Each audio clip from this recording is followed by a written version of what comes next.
শুভ সকাল ফ্যামিলি, সবাইকে জানাই সরস্বতী পুজোর প্রীতি ও শুভেচ্ছা।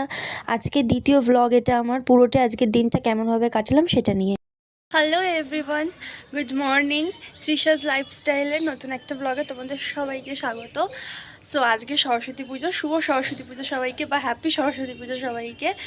জানিও কেমন কাটলো সবার সরস্বতী পুজো। আর পিছনে দেখছো আজকে আকাশটা পুরো দেখতে পাচ্ছ কিনা আমি জানি না, পুরো কুয়াশা। এখন বাজে সকাল 9:30, এখনও পর্যন্ত এত কুয়াশা। জানি না পরে কি হবে আজকে।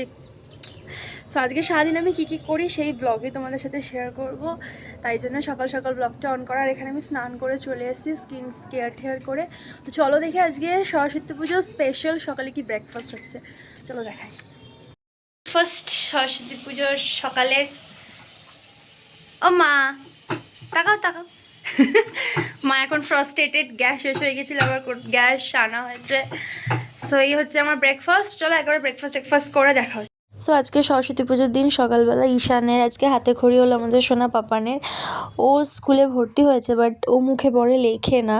সো আজকে ওর হাতে খড়ি হয়ে গেলে এবার থেকে ও লিখতে পারবে।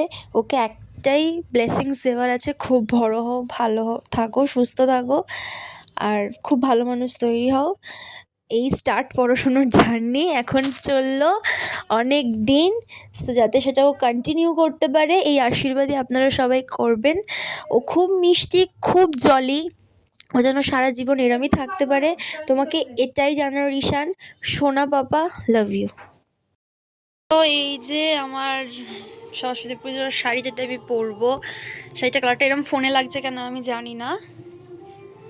এই যে শাড়িটা খুব সুন্দর আমার কাছে, এবার কার কাছে কেমন লাগবে আমি জানি না। আর এই যে ব্লাউজ, যেটা আমার নিজের মন মতো বানানো হয়েছিল। মা দেখো কেমন লাগছে, কেমন লাগছে বলো, ভালো লাগছে? টাটা। না না, দাঁড়িয়ে আছে ওদিকে, আমাকে বকছে। হ্যাঁ, সো এদিকে আমি পুরোপুরি রেডি হয়ে গেছি। কেমন লাগছে আমাকে জানিও কমেন্টে অবশ্যই। আর ওখানে এসে দাঁড়িয়ে আছে, চলো একেবারে বেরিয়ে দেখা হচ্ছে। সো এটা বাবাইদের স্কুলে, মানে রথতলা ফিঙ্গাপাড়া বয়েজ স্কুলের ঠাকুর। আর এই একজন মানুষ, এত ক্যামেরা শাই পার্সন, ব্লগে আসতে চায় না, টেনে টুনে আনা হয়। বছর প্রথম রথতলায় সরস্বতী পুজো উদযাপন হলো। ভাই মহারাষ্ট্রের গার্লফ্রেন্ডে না খুঁজলেও পারতিস। তো আমরা দুজনে মিলে এখন, আর সামনে আমার বন্ধু আছে সপ্তসিন্ধু, আমরা তিনজনে মিলে এখন আমি আমার পুরোনো স্কুলে যাচ্ছি। গরম লাগছে আমার অত্যাধিক, শাড়ি পরলে লাগে। আর ইনি এত ব্যস্ত মানুষ, ফোনের মধ্যেই ঢুকে আছে। কি আর বলবো, আমি কিছু বলার নেই। তো চলো একেবারে পুরোনো স্কুলে গিয়ে দেখা হচ্ছে। ওই সামনে এত জোরে হাঁটে, বলার মতো না। তো চলো একেবারে স্কুলে গিয়ে দেখা হচ্ছে।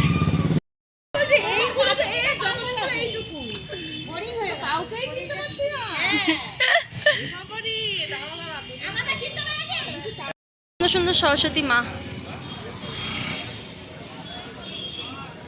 আর তোমরা তো দেখতেই পেলে আমার পুরোনো স্কুলের টিচারদের কি রিয়াকশন ছিল আমাকে আর আমার বন্ধুকে দেখার পর। এটা হচ্ছে আমাদের এখানে পানপুরের প্যান্ডেল, আর ঠাকুর মায়ের মুখটা এত সুন্দর লাগছিল। তখনও পুরোটা পুরো মানে কমপ্লিট হয়নি, লাইট ফাইট লাগাচ্ছে, বাট কি অপূর্ব মুখটা, তাই না? এত মিষ্টি। এখন আমরা আছি ওর বাড়িতে, আমি পুরোপুরি এখন পানপুরে রয়েছি। এখন ওর বাড়িতেও, চলো বাড়ি থেকে দেখা হচ্ছে। সো আমি মফস্বল এরিয়ার মানুষ, শহর বলবো না। আর গ্রাম আমার খুব প্রিয়, এত শান্ত আর কি মিষ্টি লাগছে, কত সুন্দর দৃশ্য। কুয়াশার মধ্যে মাঠ পুরো ঢেকে গেছে।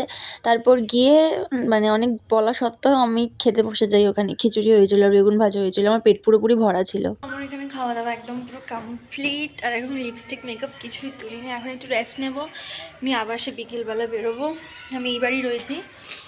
সো চলো একেবারে বিকেলবেলা যখন বেরোবো তখন দেখা হচ্ছে। খাবার তো দেখালে আমি কী কী খেলাম, তারপরে ঘুড়ি ওড়াবো যখন, তখনও দেখা হচ্ছে। আমি পারি। শোন, এই ঘুড়িগুলোর কি নাম? কি পাঁচতো?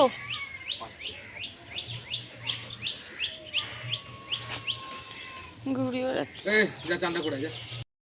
ভুলেই যাচ্ছি ব্লগ অন করতে। এতক্ষণ নিচে বসে গল্প করলাম। ব্লগটা শুধু আমাকে একা দেখতে পাচ্ছ, আমি জানি বোরিং লাগবে।